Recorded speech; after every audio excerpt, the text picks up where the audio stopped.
Fidèle adepte du sport préféré des Japonais, toujours équipé de sa célèbre batte de métal, prêt à éradiquer le moindre holo de la ville, disposant d'une superbe coiffure diabolique teintée de rouge, j'ai nommé Jinta Hanakari, Karakura rouge de la super escouade Karakura Super Heroes. Mignonne et bienveillante, toujours prête à aider son prochain, apportant une touche de douceur et de calme au sein de cette boutique, Ururu Tsumugiya arbore fièrement l'emblème de Karakura Rose de l'équipe Karakura Super Heroes.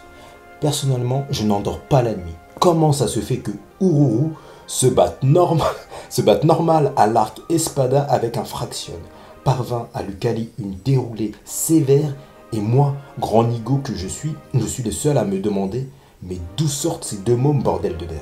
Ça me stresse et voilà 2 mois que je n'endors plus la nuit, voire plus. D'après certaines rumeurs, Kubo aurait insinué que ces 2 personnages ont été instaurés comme ça au scénario sans réel motif et qu'il ne faut pas trop se prendre la tête sur ces 2-là. Mais moi, fier adepte de la théorie amateur, je suis ici pour vous proposer pas moins de 5 petites théories surprenantes sur ces 2 employés du bazar d'Urahara. Allez, c'est parti.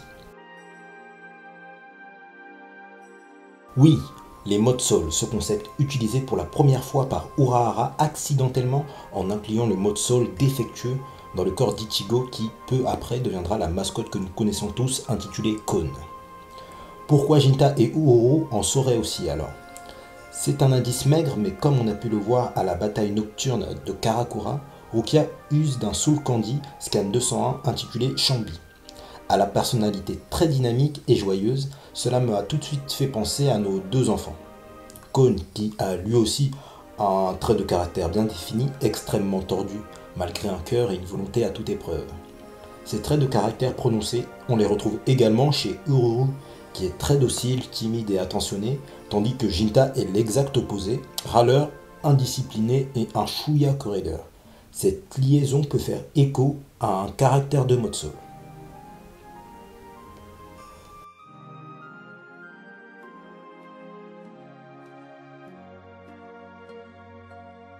Nova Mode Soul de leur série des Bounds dispose également d'un fort caractère discret et réservé comme Ururu d'ailleurs.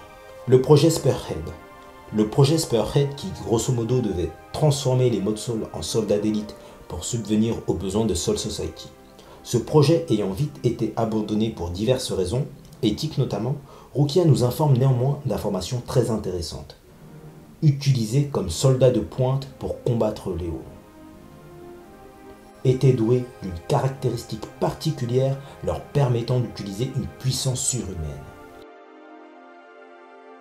Avec les démonstrations de force incroyables que notre petite Ururu nous a fait part et putain de bordel de merde, rivaliser avec un Fraction,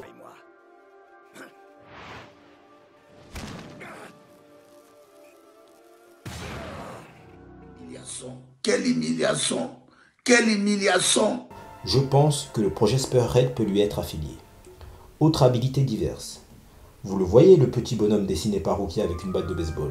Hormis l'aspect combat et holo, le baseball étant l'un des 3 sports populaires du Japon, et si Urahara n'avait pas cédé à un petit caprice en fabriquant sa propre vedette sportive internationale.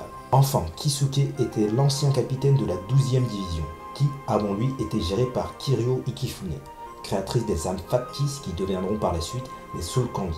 Et il ne serait pas étonnant que Urahara ait pioché dans les archives de la 12e division pour créer les 2 enfants que nous connaissons maintenant.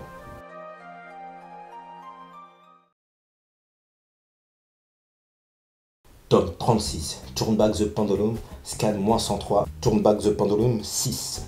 Urahara accompagné de Iori et Mayuri en train de réfléchir à des expériences sur un prototype pour un nouveau corps artificiel.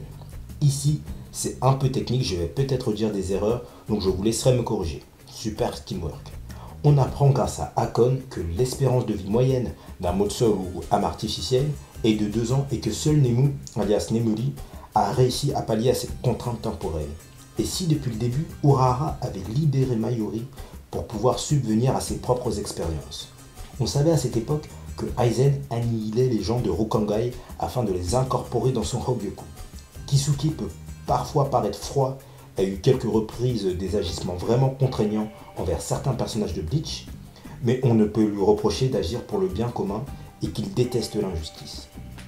La particularité entre les Gigai de Mayuri et ceux d'Urahara est que Mayuri recherche le chef-d'œuvre ultime, une invention pouvant lui permettre de créer un Shinigami artificiel.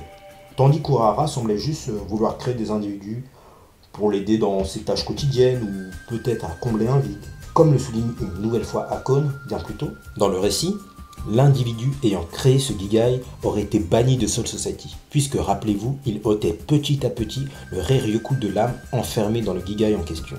C'est peut-être aussi pour cela qu'on ne voit pas les deux enfants utiliser de la magie comme du Kido ou autre, et que la force déployée par Ururu est peut-être bridée à cause de ce même Gigai. Enfin, pour conclure sur cette théorie, on peut apercevoir une similitude plus que flagrante entre le mode génocide d'Ururu et le globe temporaire que Nemu a déployé contre Pernidas. Cette similitude se situe au niveau du regard notamment et du style de combat Hakuda déployé par ces dernières. En vrai, Mayuri et Urahara ont certainement dû se faire des transactions décisives pendant l'arc Turn Back the Pendulum et au final, Nemu et Ururu se ressemblent sur beaucoup de points. Bon, j'avoue, celle-là, elle sort un peu du cul, mais j'aime à penser que ces deux-là peuvent contenir cette faculté. Déjà de 1, on a appris grâce à Bleach Brave Souls que pour façonner un Fullbring, il faut que les parents de la victime, plus précisément sa mère, aient subi l'attaque d'un holo pendant qu'elle portait encore son enfant en elle.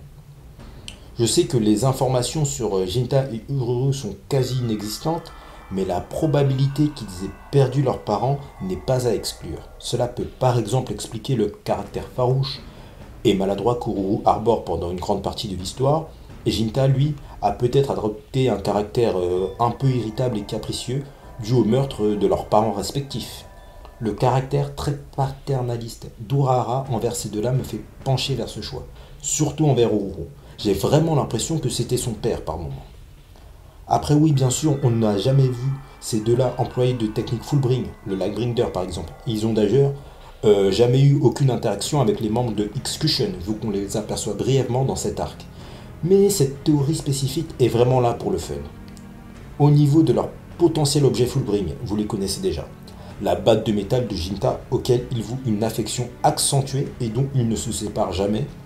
Et la Gatling pour Ururu qui, bien qu'elle ne semble pas spécialement adorer se battre avec, comme Jackie d'ailleurs, peut constituer un élément clé dans la construction de son personnage. Peut-être que son papa l'en est tiré à la chasse avec une arme, ou ils sont morts avec une arme à feu, ou que sais-je, on est là pour théoriser les amis. Alors, il s'agit ici peut-être de la théorie la moins exotique de cette vidéo, mais probablement la plus plausible. Karakura est désignée comme une ville à forte énergie spirituelle. C'est d'ailleurs pour cela qu'Aizen voulait créer son Hoken, dans cette Jurei-Ishi. Donc Jurei-Ishi, c'est une ville à forte pression spirituelle. C'est aussi pour cela qu'elle regorge de plus de holos qu'alentour. Tatsuki, Don Kanoji, Karin et les amis d'Ichigo sont entre autres des individus chargés d'un Reiryoku conséquent. C'est pour cela qu'ils pouvaient voir Ichigo en tenue de Shinigami, les Arrancars, ou d'autres artifices qu'un humain lambda ne pourrait voir autrement. Jinta et Ururu alors ne feraient pas exception et cela expliquerait leur faculté à voir les holos, Shinigami et même à se battre contre ces derniers. Surtout si Urahara les a recueillis et les a entraînés. Celle-là, elle est marrante, mais je vous la propose quand même. Scan 477, The Lost. On aperçoit Ginjo caressant la tête de Tsukishima. On sait que Tsukishima est un humain. Mais moi, ce qui m'intrigue, c'est le décor de cette case. J'ai vraiment l'impression qu'ici, Ginjo a recueilli un enfant isolé de Rokangai afin de les prendre sous son aile. Donc oui, il peut s'agir d'une hypothèse totalement absurde, mais je voulais quand même vous la partager. Surtout que le style vestimentaire qu'arbore Tsukishima ne fait pas vraiment écho aux tenues d'un citoyen lambda de Rokangai. Mais quand l'on constate que Tsukishima est le seul Fullbring, Ginjo exclu, à disposer d'un sabre, peut-être que sur un malentendu, il aurait eu du sang Shinigami. Pour rester focus sur nos deux garnements, l'hypothèse qu'Urahara aurait pris sous son aile ses deux enfants de Soul Society pendant la période de Turn Back the Pendulum par exemple, admettons pour les sauver d'un massacre commis par un dangereux antagoniste rôdant alentour, n'est pas à exclure et cela peut expliquer pourquoi l'univers des Shinigami, des Holos et de l'au-delà leur semble si familier. Donc voilà, merci à tous d'avoir suivi cette vidéo jusqu'au bout. Je rigolais pas au début quand je disais que pendant plus de 2 mois, ces deux-là, l'origine de leur pouvoir, ça me stresse. Je veux savoir d'où ils viennent. Donc proposez-moi vos théories en commentaire. Ma théorie sur Yoruichi, elle a beaucoup plu, donc j'espère que celle-là aussi vous a plu. Car c'est bien de parler des personnages qu'on voit un peu moins. Donc voilà, merci à tous d'être restés jusqu'à la fin de cette vidéo. Je concours sur Twitter à la fin du mois pour bien commencer la nouvelle année. Donc allez follow la chaîne Les Nakama. Et on se retrouve pour une prochaine vidéo sur la Gazette. Merci à tous. Bonne journée, bonne soirée. Diana.